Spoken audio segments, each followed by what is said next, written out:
Welcome to Will It Crime, the show where we take turns picking a topic and seeing if there's a crime attached to it. We're your hosts, Carter and Chris. Today's case is supported by a lot of CCTV footage, cell phone data, and eyewitness testimony. But please keep in mind, according to the justice systems, everyone is innocent until proven guilty. The trial for this case is in September of 2024. All sources for all this information will be linked in the description. It's like recent. Yeah. It took place December 18th of 2022. There was a lot of back and forth with the police, so they had a lot of investigating to do, basically. Yeah. But this takes place in Lisburn, Ireland. It's kind of a sad case, so let's just get into it. We have our two unfortunate main characters here, Natalie McNally. Not a whole heck of a lot is known about her. Her family describes her as the best sister ever, kind, generous, with an infectious laugh. And we know that her favorite song is Human by The Killers, and she comes from a well-known and highly respected family. The other person known to this case is Stephen McCullough, a YouTuber with about 37,000 subscribers as of February 2nd, 2023. I think it's fluctuated since then due to this whole case. He reviews Doctor Who, Robot Wars, Star Wars, and other shows, toys, action figures, collectibles, episodes, things like that. Interesting. Okay. Yeah, he got pretty big with, I think, Robot Wars, to the point where he was actually working with Robot Wars to do stuff with them. That's pretty impressive. Yeah. He later, modified some collectibles, started doing skits and short films, and doing some rants about stuff. So, they both, were, people. Yes. It's usually how it starts. Yeah, we don't really know much about them. We know that they started dating in August of 2022, and Natalie became pregnant with this child. Ooh. So, here comes December 18th, 2022. At 4 p.m., Stephen makes... Steven? Huh? Stephen? Steven? I'm going to call him Steven from now on, just because that's easier for me to say. That's fair. I'm just really bad at pronouncing things. At 4 p.m., Stephen makes an Instagram, Facebook, and Twitter post advertising his stream that will start at 6 p.m. called the Violent Night Christmas Live Gaming Stream. Oh, that doesn't sound ominous at all. Yeah. At 5:57 p.m., Stephen texts Natalie, "Right, I'm away to stream the night away. Wish me luck." Natalie replies 2 minutes later, "I might have a peek at your live stream later." Stephen's phone immediately gets switched off after this. Oh. At 6 p.m., Stephen started a live stream of GTA Vice City and said he could not interact during the stream due to technical problems. Now, during the stream, there were some interesting moments, and I'm going to put a clip of this compilation by Spaceman Scott on YouTube, who compiled this, because I didn't want to go through his stream, because his stream is still up on his YouTube channel. Oh, okay. And how long is this stream? It's 6 hours, so from 6 p.m. to midnight. I didn't want to go through and even have the chance of giving this guy money in case what is alleged is true. So Spaceman Scott had compiled these clips, and I've put the clips in, so I'll get your unfortunate and live reaction to those. Oh, okay. Yeah. I need to kill this bitch. I need to take her down. It's just very ominous. But keep in mind, this is a live stream, so... You don't know me. You don't know what I've suffered. Get the fuck out of my way. Attack, panic, attack. That's what we're doing. Gosh, that side-eye smirk thing. I don't like it. Yeah, that's physics. That's what would happen in the real world. Abso-fucking-notly. Absolutely Natalie. But then again, like, I don't know if it's like the context of knowing that something happens. Like, if I was just watching this, not knowing anything, like, not in the context that we're watching it, I don't know how I would feel. Probably a little creepy, though, just because it's just a little creepy. Yeah, especially that last bit where he's like, fucking Natalie. Little sus, little weird. And at the beginning of his live stream, he's saying, oh, I can't interact with the chat because of technical problems, because my computer will basically explode if I even begin to look at the chat. Okay. So, weird. That sounds a little bit sus, if you ask me. Right. Yeah.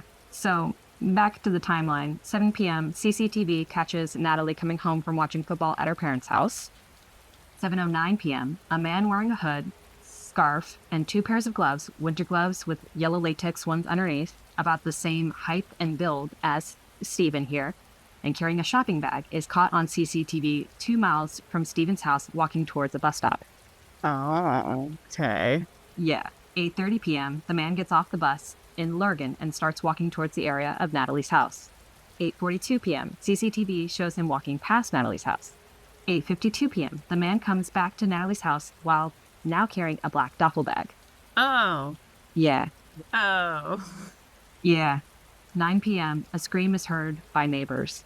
So, unfortunately, we know what that's about. Yeah. 9:27 p.m., the stream has a quote-unquote technical glitch, which shows the poster for the James Bond movies No Time to Die. Oh. Shit. So it's getting a little suspicious at this point. 9:31 p.m., the man is seen leaving the area, his clothes changed. I wonder why. Yeah, Oh, God. and I'm saying the man because it is... Yeah. It's not technically confirmed that it's Stephen, but it's right. But still very suspicious. And keep in mind, the live stream is still going on. But is it really live? Are you able to, like, fake a live stream like that? Especially since he can't interact with, like, the viewers or whatever. Like, that's extremely suspicious. Because, like, he could just say that and be like, oh, this is actually a pre-recorded thing. And he's just timing it for an alibi. So YouTube has this fun little feature where you can record a video and live stream that video like it's a live stream. I see. Yep. Yeah. Very suspicious indeed. Yeah. So 9:35 p.m. to 9:55 p.m., the man gets into a taxi telling the driver that he's visiting his ill mother, which, okay, sure. Okay, sure. We'll see. Yeah. 11:13 p.m., the taxi drops off the man in a residential neighborhood near Stephen's house. Of course. Yeah. It's like, suspicious. Does he even have an ill mother that's been looked into? I think at that point, both of his parents were dead. Because his parents were really a part of his YouTube channel, and when they both died, he did little memorial videos for both of them. So I think at that point, both of them were already dead. Well, that's cute. But also, I'm like, oh, but this, sir. Yeah. Yeah. It's hard to be like, oh, that's cute. But also, sir, you are being suspected of murder. So is it really that cute? I feel weird calling it cute. Well, I mean, people are multifaceted. They can do something good in one instance and bad in the other. And you never really know what somebody is capable of. Yeah. It's just weird to think of. Yeah. And unfortunate to think of. Yeah. 11:16 p.m., Stephen's phone becomes active again for the first time since 5:57 p.m. Suspicious. Yeah. December 19th, 12:04 a.m., Stephen's live stream ends, officially. 12:05 a.m., a video file is deleted from Stephen's computer. I wonder what it is. Yeah. 12:17 a.m., Stephen is caught by CCTV taking out the garbage in different clothes than the man who had arrived at his house. Mm. Yeah. 10 p.m. the next day. So 10 p.m. on December 19th. This. Yeah. Oh, just wait. 10 p.m. the 19th, Stephen travels to Natalie's house, finds her body, and calls emergency services. Oh. Oh. Oh. Oh, no. Yeah. And like, usually, typically, and stuff like this, the person who finds the body is usually the first suspect. Well, yeah. And he was arrested at the scene, but later released on bail. Not looking good, Stephen. Yeah, so he was originally released because his alibi was the live stream. They were like, oh, yeah, okay. He has a whole host of people. Which is smart. Like, I get, like, that was a smart move to do something like that. To have that, like, hey, look, I have an alibi for a live stream. How quickly did they realize that, like, YouTube has that function where you can pre-record a quote-unquote live stream? Well, it was definitely... So he was discounted as a suspect December 24th.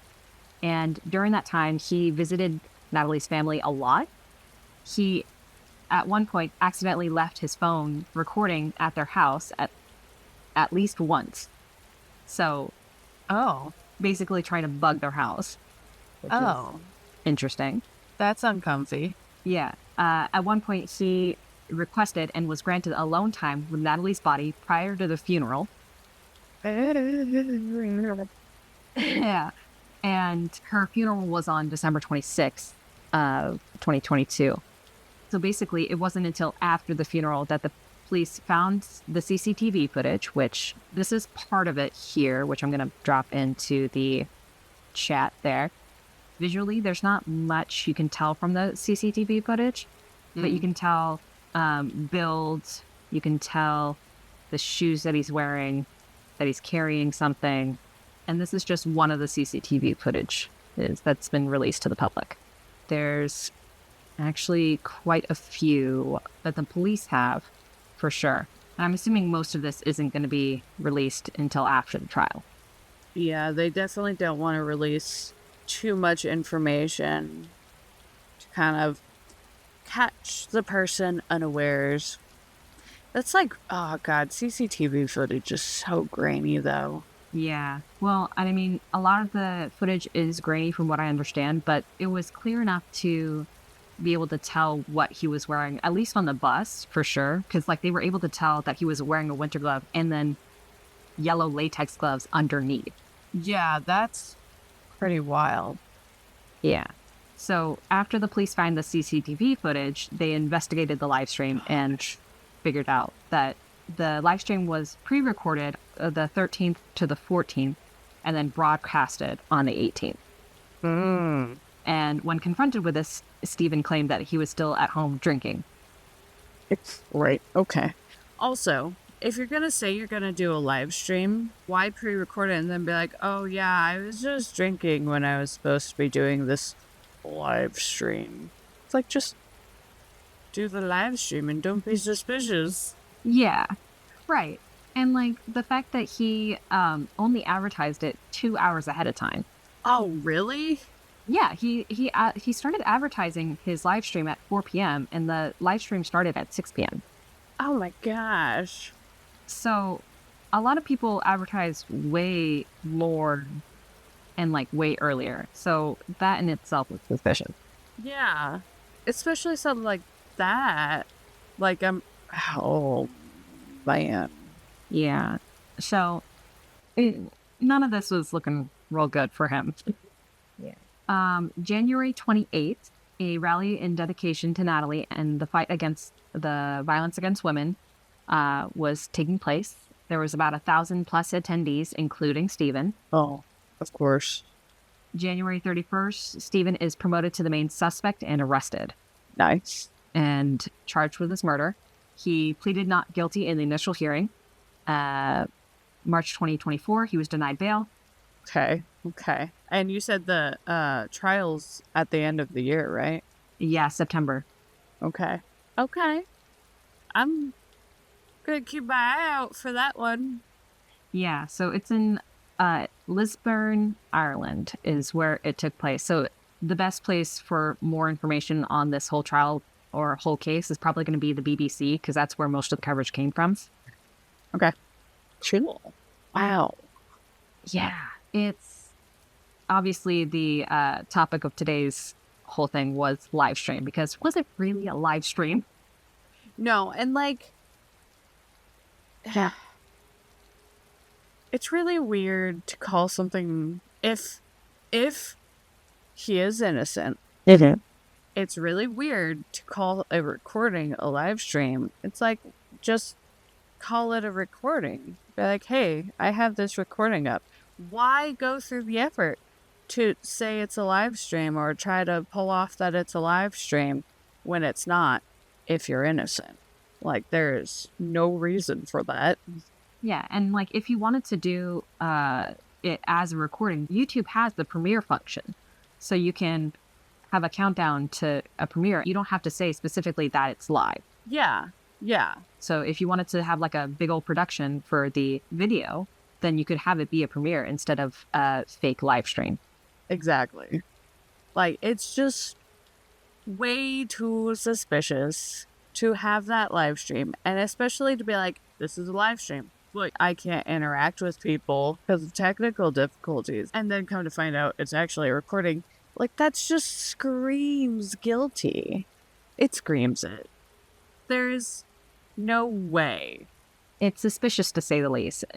Plus, with the entire CCTV footage, like, because all of the times that I've listed here are covered by either CCTV footage, cell phone data, or eyewitness testimony. And like the only two parts that were eyewitness testimony was Natalie was at her parents' house first, and that was it. Like everything else was CCTV footage.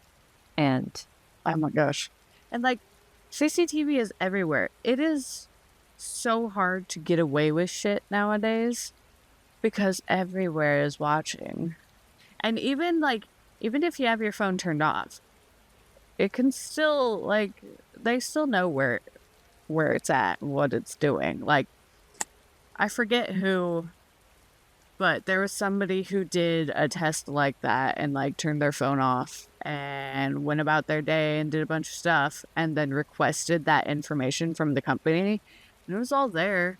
The phone was still tracking and knew exactly where the person had gone and done and how long they were there, whether the phone is off or not.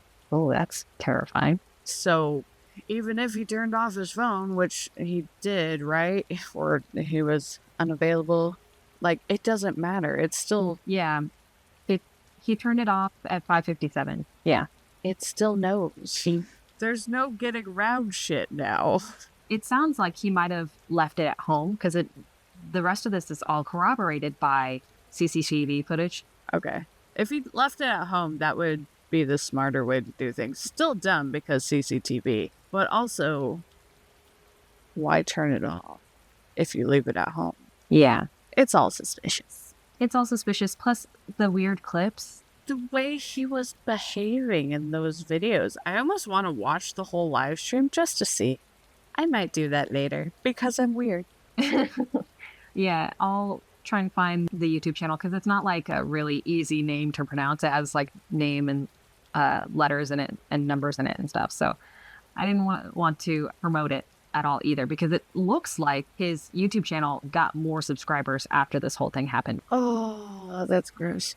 But honestly, doesn't surprise me, unfortunately. Yeah. Because people are weird. And like, you get also the people like the copycats or the people who want to claim that they did the thing. And I'm like, but you didn't. Why do you want that? Why do you want that? Why are you claiming to have killed somebody when you haven't? But people are weird. And it doesn't surprise me that the followers went up. It's just, oh. Yeah. And it's sad too because like if he is guilty, he betrayed a lot of people as well. Yeah. And then to go hang out with her family afterwards. Oh, yeah. That, oh. He betrayed so many people. He betrayed his subscribers, but most importantly, Natalie's family. Like he was hanging out with them like a lot after she died, which is just Icky. It's so icky. Oh my gosh. so. I have yet to find any information about things that are against him being the one who did it. A lot of the coverage is just really, it's really concrete on saying that he did it, which, we'll have to wait until the trial. It sounds like it's pretty solid. And I bet you the police have far more information than they're even releasing to the public in the first place. Like, it's probably very damning. Yeah, because I think a lot of the times the CCTV footage is just the pre-trial stuff. Like when they first present their case, they have to have some evidence in order to even start the case. So I'm assuming all this is coming from just the pre-trial stuff, which means that there's going to be a crap ton more. There's probably so much more. Ooh, I am definitely going to keep an ear out for the trial in September. I want to know. I want to know now. I mean, I feel like I already know, but I just want to see it. Yeah, you just want to make sure that justice is served, I guess. Yeah, exactly. Because there's so many times and so many cases where either there's just not enough, there's a lot of circumstantial evidence, but not enough evidence to commit to the arrest or the trial or whatever. Everything's circumstantial. So it's hard to watch things like that when everybody knows who did it. But due to technicality, they get let off. But from what we've seen so far with this one, I don't think that's going to be the case. I'm pretty sure he's going away for a very long time. Yeah, because they had found the CCTV footage and investigated the live stream, and then was like, "Hey, actually, you know what? Actually, you're not innocent." Yeah, there was a couple cases where the police did an illegal search or things like that, which affected their ability to prosecute, even if they found stuff. I think there was one person that was found in a cooler, but because it was an illegal search, they had trouble even prosecuting it. But man, it's all that red tape, that the due process. You got to get the right. You got to do it properly. And I understand why those things are in place. But if you find shit, like a body in a cooler, please do something about that. At that point, I feel like it doesn't matter how you got the information. You got the information. It's there. It's evident. Staring you in the face. Yeah. I think they did manage to actually convict on that one, but the defense had an argument for dismissal because they went in and searched illegally. So they almost got away with it, but still, cops need to do the job correctly so that way things can go right like this. But yeah, people will try to find every loophole possible to get away with shit or to get things to go their way, even if the evidence is very blatant on what's going on and everybody knows. Yeah, I think this whole case wouldn't have been as, I think, chilling for me if there wasn't all those weird little clips, because it wasn't just those clips. There was other weird little moments in there as well, where it's okay, clearly something is going on. To the fact where you're saying all these things and acting all, I guess, cutesy. I don't have a better word for it. I almost want to see some of his older videos to compare his mannerisms and just his personality to that one. Okay. Just to see, because I obviously I don't know this YouTuber. I've never watched any of his videos and stuff, so I don't know if he's just always a little on the creepy side like that. But if all of a sudden this video comes out, this quote unquote live stream comes out, and he's acting like this, but if he doesn't normally act like this, you would think maybe his followers would notice. Yeah. Spaceman Scott's whole video on it was really good. His video is actually what got me interested in the case at all, to research more about it. Spaceman Scott was actually a fan of this guy before the whole thing happened. So it's really like heartfelt, kind of like betrayal, basically. Yeah, that's so many people that you've just absolutely just betrayed and wrecked. That's rough. Yeah. Based off of his video, Spaceman Scott's video, it seemed like it was a little weird, but it wasn't like completely out of the ordinary. Okay. So, but again, I'm gonna link all the stuff in the description. Wait, so was Natalie pregnant at the time? Yeah, Oh, so not only did he kill her, he killed the baby as well. oh, shit. Yep. Oh, that's even worse. Yeah, it's just the whole thing was just like, God damn. And throughout all this, I didn't mention like a motive because originally it didn't seem like there was one. Motive is suspected to be the fact that Natalie had exchanged messages with an ex-boyfriend 3 days before. Oh. Oh. So you can say hi to an ex and see how they're doing. It's like, I'm mad at it. You know, some people are just nuts. Yeah. But, oh, so she wasn't, if they got together in August and then killed her in December. She wasn't that far along, but she was 4 months along, basically. Yeah, okay, so she was 15 weeks pregnant, according to this one BBC article. Oh, that's rough. That's so rough. Oh, that just makes everything so much worse. And his sentence will probably also be a lot worse because that be considered a double? I don't know. This did take place in Ireland, so it's... Yeah, we would have to see what Irish law would be. Yeah, because I know in America, considering how everything's going, legally speaking, it would probably be called a double homicide. But in Ireland, I don't know if they have the same issues because we've been pretty preoccupied with the current political climate of America to be worrying about anybody else's political climate. So, and the whole thing is the Violent Night Christmas Live gaming stream. It was so intentional. Wait, the live stream was on the 18th. Did she talk to her ex a couple days before the 13th or a couple of days before the 18th? A couple of days before the 18th. Oh. Do you see where I'm getting at? That might not be the actual motive. It might be something else. Oh, that's... Yeah, because the only... let me see if there's... It's in one of the BBC articles that they have that. Because this was definitely premeditated. Yeah, because like he pre-recorded it on the 13th? I think it was the last BBC article because the last one is the newest one because it had the most information about the timeline. And Baseman Scott's video actually went into a lot of details on the timeline as well, so it was good to have both of them to kind of go against. Yeah, for sure. It'd be interesting to see if we can get a timing for when she was probably talking to her ex.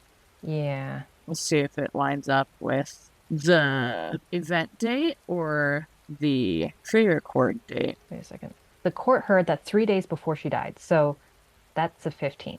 That's after he recorded. Yeah. So that can't be the motive. Yeah. So there was something else in there. There is definitely... I wonder if it was the baby. God. Oh. Maybe. Cause or maybe, I don't know. Yeah. And it says, on the night before the victim died, her device was unlocked 9 times. So that's interesting. That's weird. Yeah. Because I mean, I know I unlock my phone so much more than 9 times. I know. Was it unlocked 9 times before she died or after? On the night before. So the 17th. Oh, okay. I mean, that's not a lot. No. Yeah. It's not a lot at all. I mean, we might just be phone addicted. I mean, that's a very valid observation there. Unfortunately. but still, interesting.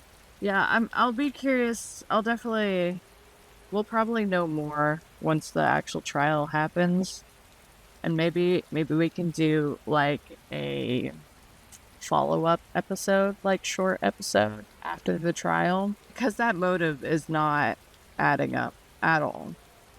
And I feel like I would hope the police also realized that as well, because that was very obvious.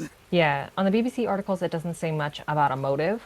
The only place that I'm getting any kind of resemblance of a motive is ITV.com, which I think is a news place. It's a broadcast news television thing. So that's interesting. Okay. Probably should have looked that up before we started this, but yeah. I mean, maybe. Yeah. Because everything else was from the BBC. Because I was still like confused on like why it happened, which is why I got into the ITV article. Yeah. But yeah, everything else is from Spaceman Scott and the BBC. And the only thing that I did get a little bit from fandom just to see what he does as a YouTube channel. Yeah. Because I was like, I've never watched this guy before. So I wasn't sure if there's anything that was interesting about his YouTube channel. I'm just not into the collectibles aspect of things. So yeah, it'd definitely be interesting to see what comes of it, because I want to know the motive. I want to know. yeah. I mean, we can only speculate right now. And since it's not quite concluded with the trial, we can't even concretely say it was him. So if it was him, what was the motive? If it wasn't him, we still need to know the motive. Yeah. Yeah, like if it wasn't him, it's still suspicious. A man that looks like him in build and height. Yeah. Goes near his house and goes towards a bus stop, is tracked through CCTV footage, walking to Natalie's house, and then coming out of Natalie's house after the whole debacle, and then going back near Stefan's house, and then... Yeah, and then the whole thing with the recording live bullshit, like, there is no way... I feel like there is no way that it was somebody else. It wouldn't make any sense. The only thing more concrete would have been, the only thing more concrete would have been if they had DNA or something like that. Because it may be, what is the word for it? There's a word for evidence that isn't like completely concrete, but it's circumstantial. Circumstantial, thank you. A lot of this circumstantial evidence is just incredibly damning.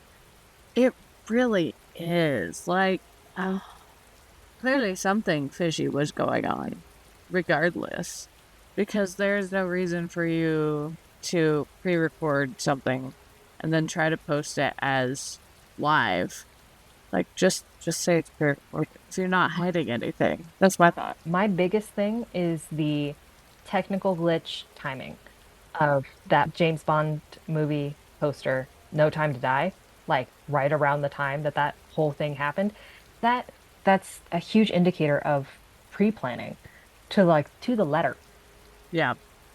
It was definitely, I think, probably premeditated for a while, and it has nothing to do with her talking to her ex, unless she was talking to her ex for a while before, and that 3 days before one was just like the most recent thing. But even then, like... Yeah. And I mean, regardless of what she did, it doesn't, like... No, exactly. Like, it doesn't matter. Yeah. He did a stupid, idiotic, horrible thing. Yeah. If it was him. Which, I mean, let's be honest, it probably was. Yeah, it's... Unless anything else comes out, which it doesn't look like it's going to, it's 90% certain that it's him. Yeah. I feel like there's too much evidence. I feel like the CCTV alone is pretty solid, and then the alibi that turns out to not really be an alibi because it doesn't actually say, like, confirm where he was. Like, that's, yeah. I don't think he's coming out. Yeah. That's pretty much all of the stuff that I have, other than a lot of the donations that came in for Natalie's parents. They were donated to the Juvenile Diabetes Research Foundation because Natalie had lived with type 1 diabetes since a young age. I think we can probably link that in the description as well if anybody would like to donate and contribute to that cause, because I think that would be a really nice tribute to Natalie and her family. Yeah, I'll find that and link that in the description. And I recommend watching Spaceman Scott's video about it because it's a different perspective on it, and it's a kind of a heartfelt video on, what happened. And yeah, it's a good video as well. Yeah, we'll definitely have that one linked in the description and probably on social medias, which we will have linked in the description as well. Yeah. But other than that, Yeah. thank y'all for watching. Stay tuned for our next episode, I guess.